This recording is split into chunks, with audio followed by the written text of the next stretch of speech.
Bismillahirrahmanirrahim. Assalamualaikum warahmatullahi wabarakatuh. Apa kabar anak-anakku yang solih dan solihah? Semoga semua sehat ya dan tetap semangat belajar. Niatkan mencari ilmu untuk mencari ridha Allah ya. Coba sekarang kita belajar tema 2 yaitu menyayangi tumbuhan dan hewan. Nah, kita bahas yang subtema 1, manfaat tumbuhan bagi kehidupan manusia. Coba anak-anak ingat, perhatikan apa saja kira-kira manfaat tumbuhan ya. 1, bisa untuk bahan makanan ya, yang kita makan. Coba makan tahu tempe juga dari kedelai, berarti itu kan dari tumbuhan. Nasi juga dari tumbuhan, makan jagung ya, kecap itu dari tumbuhan anak-anak ya, berarti itu bahan makanan. Bahan obat-obatan ya, banyak banget sekarang, dari daun-daunan, dari itu anak-anak apotek hidup itu ya, termasuk kunyit, kencur ya, itu juga untuk obat berarti. Terus bahan pakaian yang kita pakai itu juga bisa dari tumbuhan. Bahan bangunan, anak-anak lihat jendela, pintu ya, kebanyakan itu dari tumbuhan, kayunya itu ya. Nah, sekarang kita bahas tematik bahasa Indonesia selanjutnya.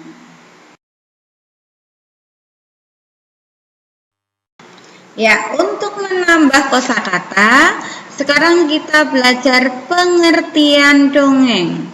Dongeng merupakan cerita khayalan yang bercerita tentang kehidupan pada zaman dahulu kala. Dongeng biasanya berisi pesan atau amanat. Tentunya anak-anak juga sering mendengarkan dongeng ya, baik dari orang tua ataupun membaca buku ataupun anak-anak lihat di televisi ya. Nah, tentunya banyak sekali.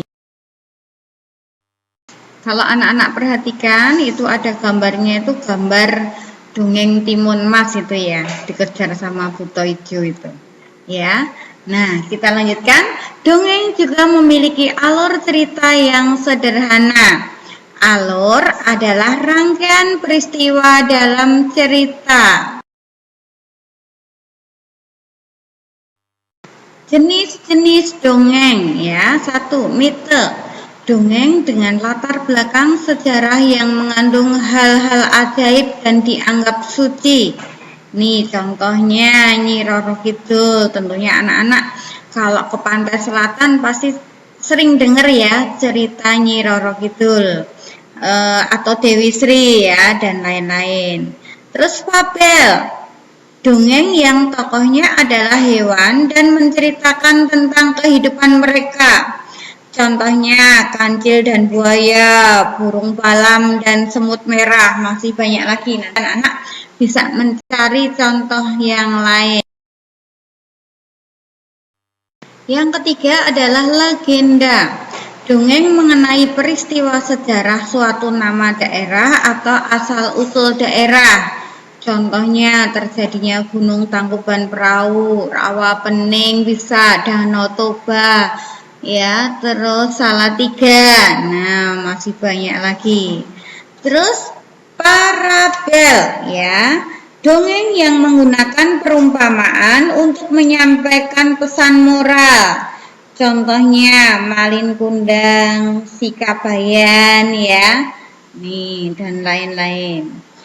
Hikayat, dongeng yang menceritakan kehebatan atau kepahlawanan seseorang.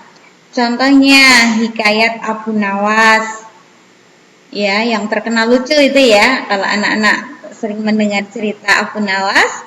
Terus Hikayat Si Miskin, nah, dan lain-lain. Nanti anak-anak bisa mencari contoh-contoh yang lain. Kalau tadi anak-anak belajar jenis-jenis dongeng, kali ini unsur-unsur dalam dongeng. Apa saja coba? Satu, tokoh. Tokoh itu apa? Para pelaku yang ada di dalam dongeng, baik itu umpamanya hewan ataupun manusia, itu disebutkan di situ ya. Pokoknya yang bicara dalam cerita. Terus latar. Latar itu bisa tempat, bisa waktu atau suasana dalam dongeng. Contohnya umpamanya kamu baca cerita di sebuah desa atau di sebuah hutan, oh berarti itu latar tempatnya di sebuah desa atau di sebuah hutan. Kalau waktu umpamanya bisa siang, bisa malam atau zaman dahulu ya, itu waktu. Suasananya bisa rame, sepi ya. Nanti anak-anak harus bisa membedakan. Jadi latar itu ada 3. Ada tempat, waktu, atau suasana ya. Unsur cerita selanjutnya adalah watak tokoh atau sifat tokoh dalam dongeng. Jadi nanti anak-anak kalau membaca dongeng atau mendengarkan ya, itu harus bisa mengidentifikasi ini kira-kira sifatnya apa ya. Kalau dia tidak mau berbagi sama temannya, maunya dihabisin sendiri, oh berarti itu serakah ya. Nah, atau mungkin pelit ya, karena tidak mau berbagi sama temannya. Atau mungkin sombong ya, karena merasa paling cantik, paling pintar, paling kaya ya. Jadi nanti anak-anak bisa memperhatikan yang dilakukan ataupun yang diucapkan oleh tokoh dalam cerita. Nah, itu namanya watak tokoh ya. Selanjutnya adalah alur. Alur adalah rangkaian peristiwa dalam dongeng. Jadi ringkasannya. Jadi awalnya gimana toh terus sampai akhir. Nah, itu namanya alur cerita. Terus pesan atau amanat. Pesan yang ingin disampaikan penulis dongeng kepada pembaca. Jadi setiap cerita itu kalau yang baik mesti ada amanatnya. Contoh, anak-anak membaca atau mendengarkan cerita Malin Kundang. Itu tentang apa, Nana? Anak yang durhaka, ya kan? Durhaka sama orang tua akhirnya dikutuk jadi batu. Berarti pesannya apa? Oh, jangan menjadi anak yang durhaka. Nah, ini nanti kita belajar menerapkan ya. Jadi dari unsur-unsur cerita, kalau kita sudah mendengarkan cerita atau membaca cerita, kita cari ya tokohnya, latar di mana, terus watak tokohnya ya, pesannya, alurnya bagaimana, nanti kita terapkan dalam sebuah cerita ya. Mengenali karakter tokoh dalam dongeng. Karakter tokoh dalam dongeng ditemukan dengan satu, disampaikan secara langsung oleh pembuat dongeng. Jadi itu jelas ya. Oh, umpamanya ada yang mengatakan, kamu sombong. Nah, berarti itu dalam cerita tokohnya dikatakan sombong ya. Terus 2, melalui percakapan antar tokoh. 3, disampaikan oleh tokoh lain. 4, pendapat tokoh lain. Jadi nanti anak-anak bisa menganalisa ya sifat tokohnya bagaimana. Menemukan pesan dari teks dongeng. Dongeng biasanya berisi pesan yang ingin disampaikan oleh pengarang kepada pembaca. Untuk menemukan pesan tersebut, kita dapat membaca atau menyimak dongeng dengan cermat. Coba sekarang perhatikan ya, Vika mau membacakan sebuah cerita. Mencari pohon buah. Pada suatu hari, monyet yang kelaparan bertemu dengan jerapah. Monyet tahu bahwa jerapah sangat pandai mencari makan. Jerapah memakan daun-daun dari pohon yang tinggi. Monyet pun meminta bantuan jerapah untuk mencarikan pohon buah untuknya. Jerapah mengajak monyet ke dekat sungai. Di sana ada banyak pohon. Jerapah berkata, ini pohon jambu. Tidak banyak hewan yang tahu bahwa buahnya enak. Monyet yang kegirangan segera memanjat dan memakan semua buahnya. Jerapah hanya geleng-geleng kepala. Jerapah lalu menunjukkan sebuah pohon lagi kepada monyet. Ini pohon mangga, tetapi buahnya agak asam karena belum matang. Monyet tidak mempedulikan ucapan jerapah dan memakan semua buah mangga yang ada. Jerapah berkata, "Hati-hati, monyet. Nanti kamu bisa sakit perut." "Ah, tidak mungkin," jerapah. "Perutku sanggup menampung semua buah ini. Kamu makan saja daun-daun yang ada." Monyet tertawa. Jerapah hanya bisa menatap temannya dengan khawatir. Tidak lama, monyet meringis kesakitan sambil memegang perutnya. Aduh, tolong aku, jerapah. Ada apa dengan perutku?" Monyet menangis.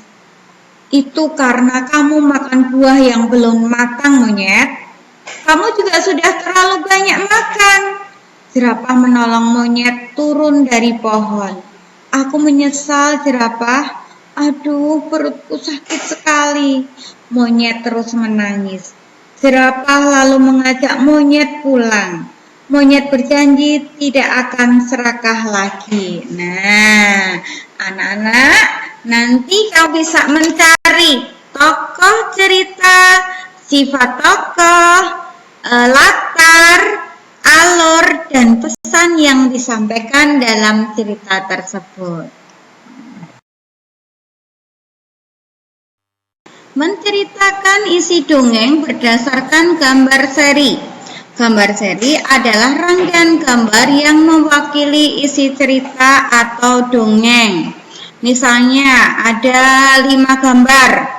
Ada yang gambar anak lagi bangun tidur, ada yang mandi, ada yang berangkat sekolah, ada yang makan, ada yang sudah sampai di sekolah.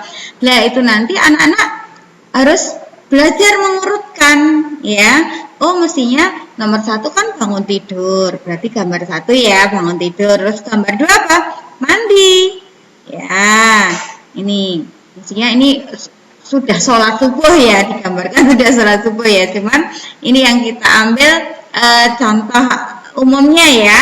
Terus yang ketiga makan. Setelah makan berangkat sekolah, baru gambar yang sudah sampai di sekolah. Nah, ketika anak-anak sudah melihat gambar, sudah mengurutkan gambar, nanti bisa dijadikan sebuah cerita ya.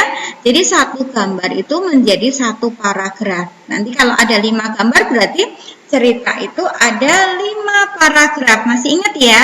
Paragraf itu kalimat yang menjorok ke kanan, kurang lebih 4-5 huruf ya.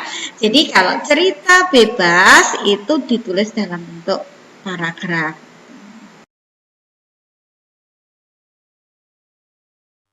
Langkah-langkah menemukan pesan dalam rangkaian gambar seri.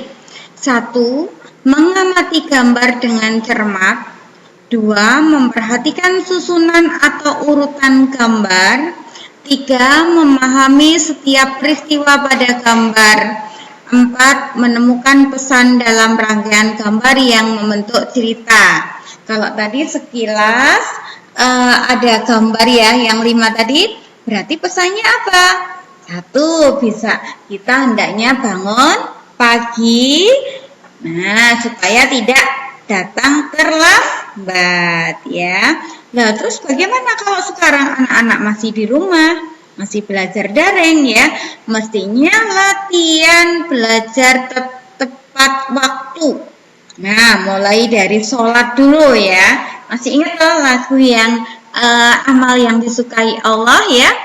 Amal apa yang dicintai Allah?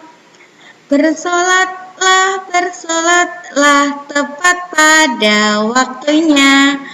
Apalagi yang dicintai Allah. Berbaktilah pada ibu bapakmu. apalagi yang dicintai Allah. Berjuanglah, berjuang di jalan Allah. Ya, demikian tadi anak-anak belajar. Nanti kalau belum tahu bisa bertanya ya sama Bu Ika. Terima kasih. Wassalamualaikum warahmatullahi wabarakatuh.